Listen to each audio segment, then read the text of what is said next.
Welcome to our deep dive. Today we're going all the way back to the 16th century. Ah, the 16th century. A time of immense change, right? Huge. We're talking about the Protestant Reformation. The Catholic Church was at the height of its power, but things were about to get shaken up. Big time. Definitely. People were searching for something, Hmm. a more direct connection with God. And that search, well, it led to some incredible stories Yeah, and some big changes. exactly. Our focus is on the three principles of the Reformation, the ideas that really set the whole thing in motion. And you're right, the stories behind these principles are pretty amazing. You can't just talk about ideas, right? No, gotta have those stories. It's the people, their struggles, their beliefs. That's what brings history to life. And speaking of struggles, we've got to start with, well, who else? Martin Luther. I mean, the guy's throwing inkwells at the devil. Ah, yes, that famous inkwell. Maybe a bit of an exaggeration, but, But it gets the point across right. definitely. Luther was wrestling with some serious stuff. His faith, the church. I mean, this was a guy who was willing to stand up to the most powerful institution in Europe. He was, wasn't he? And that takes us to Wartburg Castle, Ah, Wartburg Castle. where Luther spent, what, like 10 months in hiding? That's right. And while he was there, he did something pretty remarkable. Translated the New Testament into German. Boom! Suddenly, the Bible wasn't this mysterious text only accessible to priests and scholars. Every day, people could read it for themselves, in their own language. Imagine the impact. It was a game changer for like the whole concept of individual faith. Talk about empowerment. But Luther's life wasn't all, theological debates and translations. There was also, well, love. Ah, yes, Katharina von Bora. The former nun who became Luther's wife. What a story, right? Quite the pair. She challenged him, kept him grounded. And apparently had quite the sense of humor. You know the story about the black clothes. Yeah. She put on mourning clothes, pretended God had died because Luther was so discouraged. Can you imagine? I mean, what a way to snap someone out of it, right? Bold move.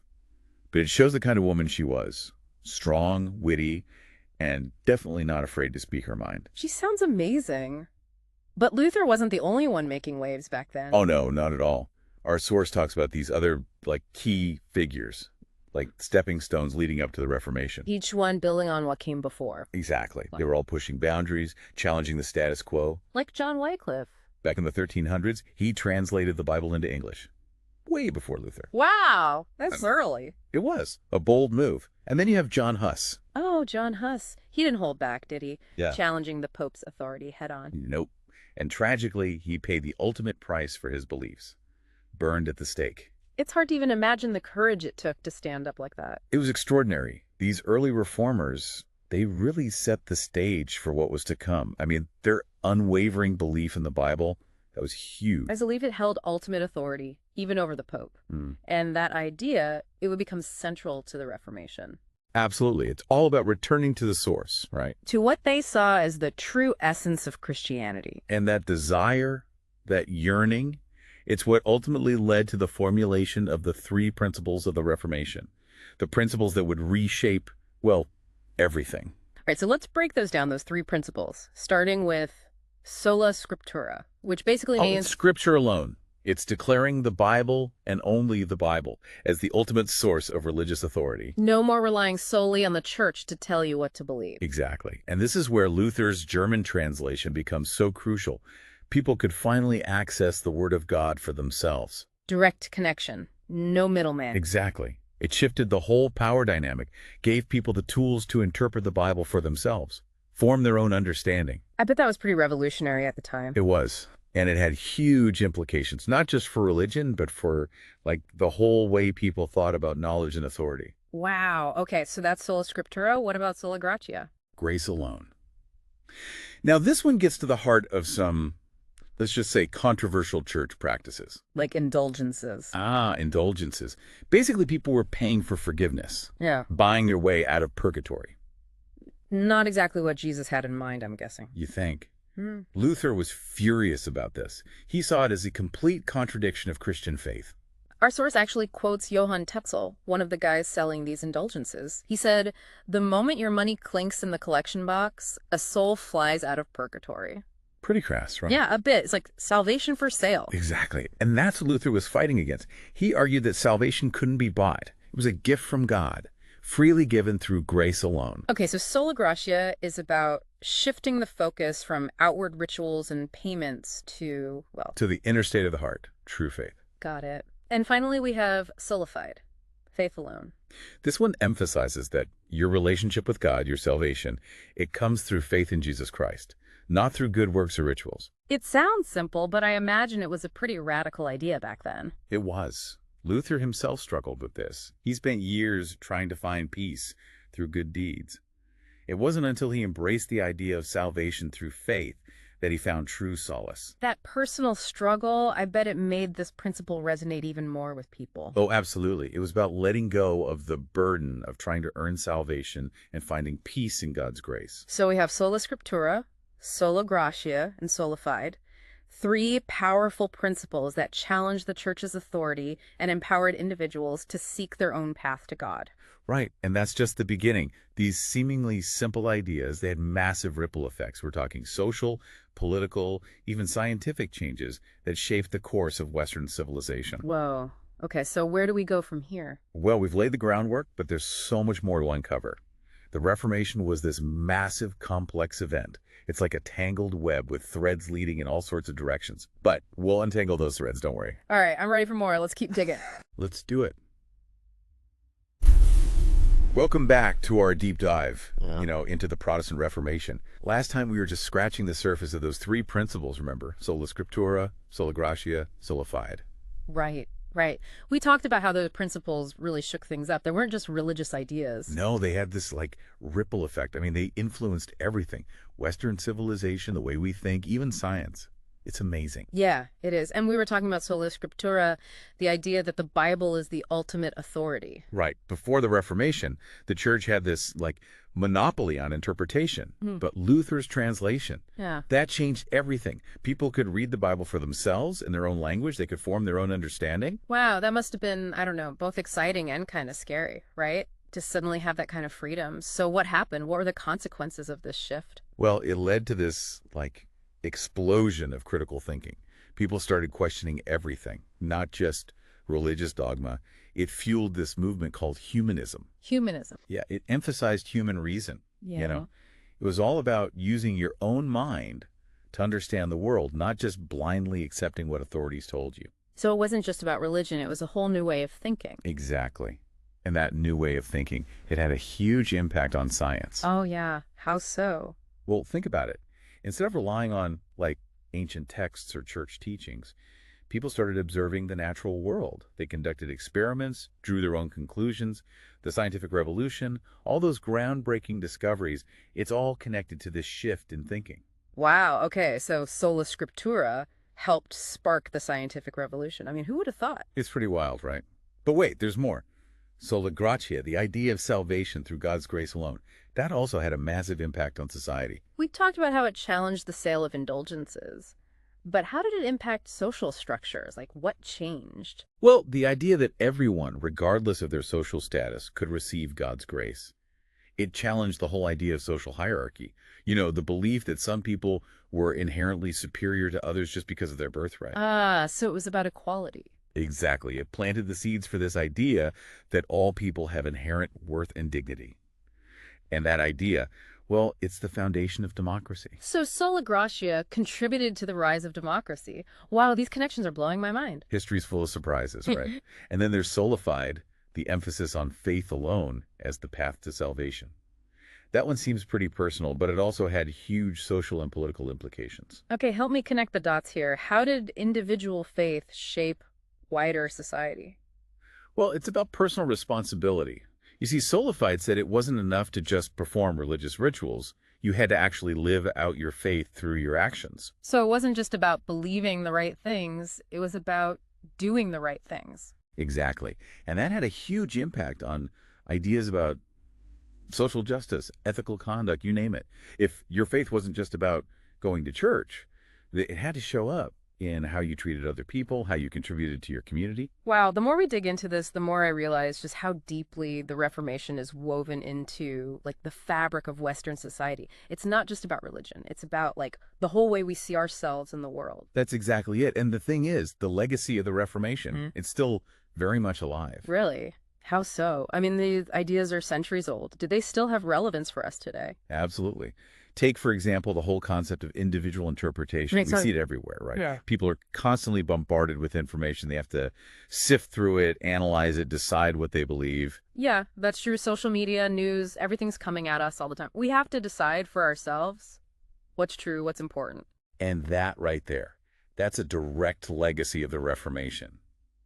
We're not just passively accepting information from authorities anymore. We're thinking critically, forming our own opinions. And that's a powerful thing. It is. And what about sola gratia, that emphasis on grace and equality? How does that play out today? I mean, look around. The fight for social justice, human rights, equality for all. It's all about recognizing the inherent worth and dignity of every individual, no matter who they are, where they come from, what they believe. Yeah, I can see that connection. Movements for civil rights, women's suffrage, LGBTQ plus equality, they're all fighting for that same basic idea. And that idea, it has its roots in the Reformation. Pretty powerful, right? Yeah, it is. And what about sola fide, the idea of living out your faith through action? Well, think about all the people and organizations working to make a difference in the world. Fighting poverty, protecting the environment, promoting peace. They're not just talking about their beliefs. They're putting them into action. Right, it's about making the world a better place, not just talking about it. Exactly. So you see, the Protestant Reformation might seem like ancient history, but its legacy is all around us. It's shaping our values, our institutions, the way we live our lives. It's amazing how we started with this, story about a monk throwing an inkwell, and now we're talking about like modern science and social justice movements. It's all connected. It's the beauty of history, right? You never know where it's going to take you. Okay, I'm hooked. I want to keep exploring. Right. What else can we uncover about this fascinating period? Well, we've talked a lot about Martin Luther, but he wasn't the only key figure in the Reformation. There's another guy we need to talk about. A guy whose ideas had a huge impact on Protestantism and are still debated today. All right, I'm intrigued. Who are we talking about? John Calvin. He's a whole other story. All right, Calvin, here we come. Bring on part 3. All right, welcome back to our deep dive into the Protestant Reformation. We've talked about Luther, we've talked about those 3 big principles, and now it's time to talk about John Calvin. Yeah. John Calvin. He was a French theologian and a lawyer, actually. He converted to Protestantism and became, well, a really important figure in the Reformation, especially in Geneva. Geneva, huh? Yeah, Geneva. He was known for, like, his super sharp intellect. I mean, the guy was brilliant, wrote some very influential stuff, very, very serious theological writings. And he had this big emphasis on, well, on the sovereignty of God. Sovereignty of God. That sounds pretty, I don't know, intense. Yeah, it is a big concept. What Calvin meant was that God is in control, like total control. Every event, every choice, every outcome, it's all part of God's plan. So, like, nothing is left to chance. Right. And that idea, I mean, it had a huge impact on how people view their lives, their relationship with God, their role in the world, everything. Yeah, I bet. But I mean, if everything's predetermined, what does that mean for, like, free will? Exactly. That's the big question, right? Yeah. Calvin's ideas, well, they weren't exactly universally loved. His emphasis on God's sovereignty led him to develop a very, structured and disciplined approach to faith. And he believed that society should be organized according to, well, God's law, and that the church had a responsibility to, guide people, govern their lives. So it wasn't just about what you believed as an individual. It was about creating a whole society based on, like, biblical principles. Yeah, exactly. And you could see how that would be a bit controversial. Yeah, for sure.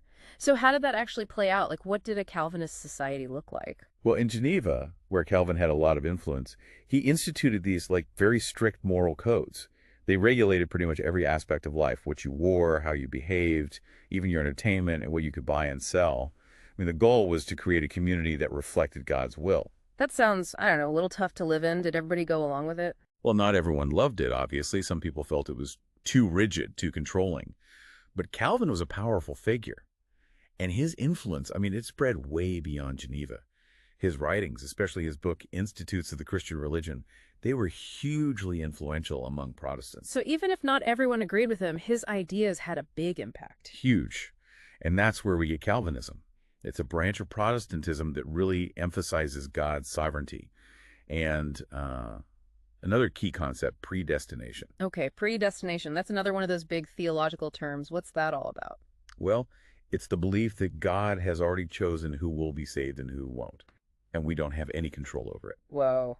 So our fate is already sealed. I could see how that would be a controversial idea. Oh, yeah. I mean, it's been debated for centuries. For some people, it's comforting, knowing that their salvation is secure. But for others, it's hard to reconcile with free will, right? I mean, if God's already decided, what choices do we really have? Yeah, that's a big one. So how did Calvinism, with all its, intense doctrines, how did it shape history? Well, it spread like wildfire all across Europe. It influenced religious movements in Scotland, the Netherlands, England, even parts of America. Wow, so it wasn't just a European thing. Nope. Calvinism became a global force. Mm-hmm. And its impact, I mean, it went way beyond religion. The emphasis on hard work, discipline, personal responsibility, all of that, it actually played a big role in the development of capitalism. Wait, Calvinism and capitalism, how are those two things connected? Well, to Calvinists, hard work and frugality, those were seen as signs of like God's blessing, success in business. That meant you were in God's good graces. So you had this strong work ethic, this focus on economic success, and that really contributed to the rise of the middle class, the whole, capitalist system. So these theological ideas had like these unintended economic consequences. That's fascinating. It is. It just shows you how powerful ideas can be. And the influence of Calvinism, I mean, it's still around today. A lot of Protestant communities still emphasize education, social responsibility, ethical conduct, all those things that were important to Calvin. So we started with Luther throwing that inkwell, and now we're talking about like global economic systems. I mean, it's incredible how much ground we've covered. Yeah, it's been quite a deep dive. The Protestant Reformation, I mean, it was a pivotal moment in history. It changed religion, sure, but it also changed Western civilization. It's a story of courage, of challenging authority, of the power of ideas to shape the world. It really is. Well, I want to thank you for taking us on this journey through the Reformation. It's been eye-opening. It's been my pleasure. And to all our listeners, thanks for joining us on this deep dive into the Protestant Reformation. We hope you learned something new and maybe even got inspired to do a little exploring of your own. Until next time, keep those minds curious and keep digging into history.